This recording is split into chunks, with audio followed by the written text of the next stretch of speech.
मन नहीं माने, विषगर का रूप धारण कर लिया और फूल में छुप करके बैठ गए। लाला रोहित चुन चुन कर फूल तोड़ने लगा। कहानी और हो गई। लला ने हाथ को दिया बढ़ाए, लला ने सुंदर फूल तोड़ो भाई, विषगर ने डस खाया, फूल के डस खाया, गिरा पछाड़ो।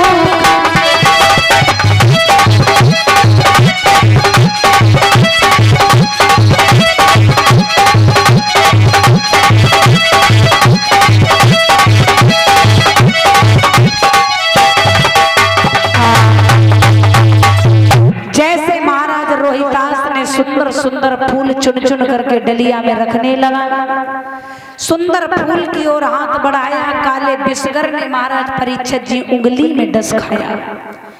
और जैसे उंगली में डसा, जब उंगली में महाराज रोहितास के डसा तो रोहितास के मुख से आवाज निकल पड़ी, हाय मैया,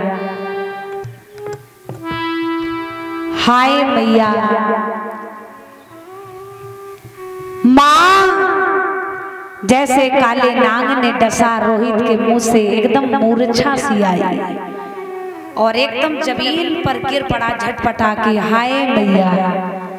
दुख में माताओं बहनों दो ही शब्द होते हैं बुजुर्गों, मैया या फिर दैया। क्योंकि दर्द में या तो सबसे ज्यादा दादी माँ की याद आती है या फिर हद से ज्यादा माँ की याद आती है। क्योंकि माँ के बाद में दादी माँ बच्चे का ख्याल करती है। अगर दादी नहीं होती है तो माँ तो बेहद प्यार बच्चे से करती है। रोहितास रोने लगा, हाय मैया, मेरे विषगर ने डस लिया है। माँ, माँ, बगिया में आओ, मुझे बचा के ले जाओ, मुझे उठा के ले जाओ। काशी के लोगों, मेरी आवाज जा रही हो, मेरी मैया को लेकर के आ जाओ ना, मेरी मैया को बुला दो ना, मेरी माँ से कह दो ना कि तेरा बेटा को विषगर ने डसा है। आज जैसे माताओं बहनों रोहितास हाय मैया, हाय मैया कह के चिल्लाने लगा तो माताओं धीरे धीरे विषगर का कहते हैं जब काल काटता है तो नींद बहुत आती है और काल के गाल में जो जाता है वो परीक्षित माता कभी बचता नहीं है, उसे निश्चित जाना पड़ता है।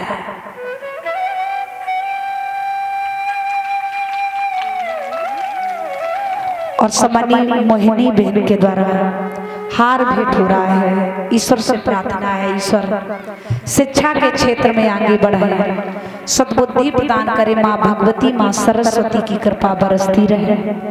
और सम्मानीय हमारे भैया अभी बेटा कृष्णा के द्वारा भी हार भेंट हुआ था। ईश्वर सद्बुद्धि प्रदान करे, पढ़ लिख कर सुंदर सी